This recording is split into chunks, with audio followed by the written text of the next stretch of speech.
సంవత్సరాల తరబడి government job కోసం వేచి చూస్తున్నారా? కేవలం 8 నెలల్లో మీ కల నెరవేర్చుకోండి. వెంటనే కింది నెంబర్స్ కి కాల్ చేయండి.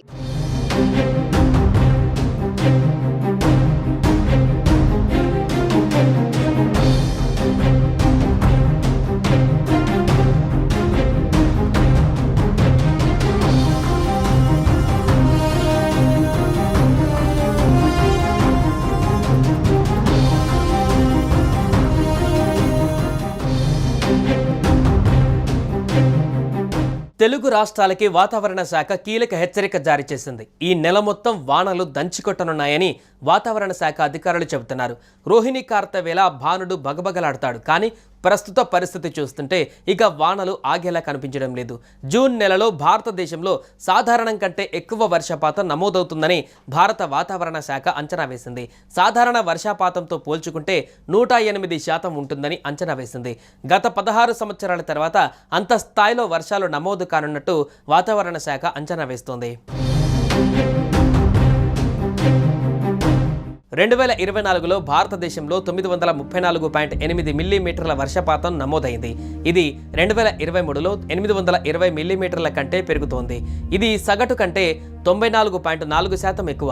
మొత్తం వర్షాకాలంలో దేశం దీర్ఘకాలిక సగటు వర్షపాతం 87 సెంటీమీటర్లలో 106% ఉండవచ్చని ఐఎండీ తెలిపింది.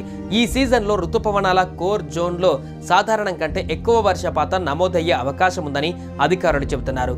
రుతుపవనాల కోర్ జోన్లో మధ్యప్రదేశ్, ఛత్తీస్గఢ్, మహారాష్ట్ర, ఒడిశా పరిసర ప్రాంతాలు ఉన్నాయి.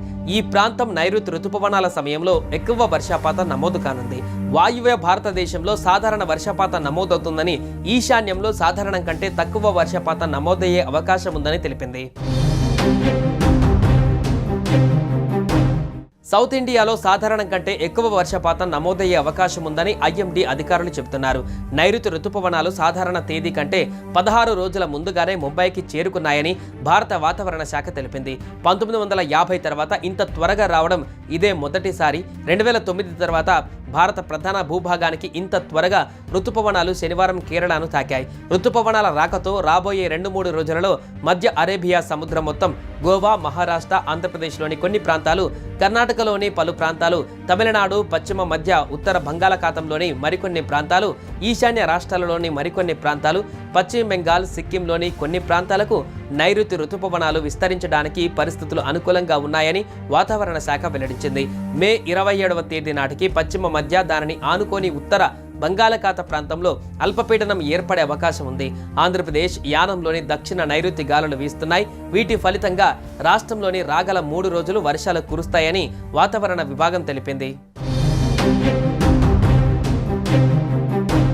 చాలా ప్రాంతాలలో పిడుగులు పడే అవకాశం కూడా ఉన్నందున పాత భవనాలు, చెట్ల కింద ఉండకూడదని హెచ్చరిస్తున్నారు. పొలాలకు వెళ్లే రైతులు మరింత అప్రమత్తంగా ఉండాలని సూచించారు.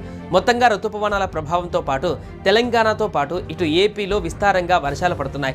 అంతేకాదు దేశవ్యాప్తంగా పలు ప్రాంతాలలో వానలు దంచి కొడుతున్నాయి. వాటి ప్రభావంతో పలు ప్రాంతాలలో రాకపోకలు స్తంభించిపోయాయి.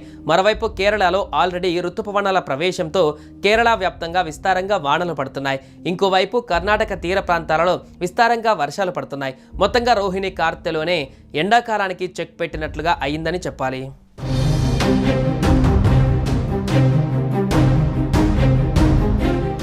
సుమన్ టీవీలో మీ పర్సనల్ అండ్ బిజినెస్ ప్రమోషన్స్ కోసం కింది నెంబర్కి కాంటాక్ట్ చేయండి.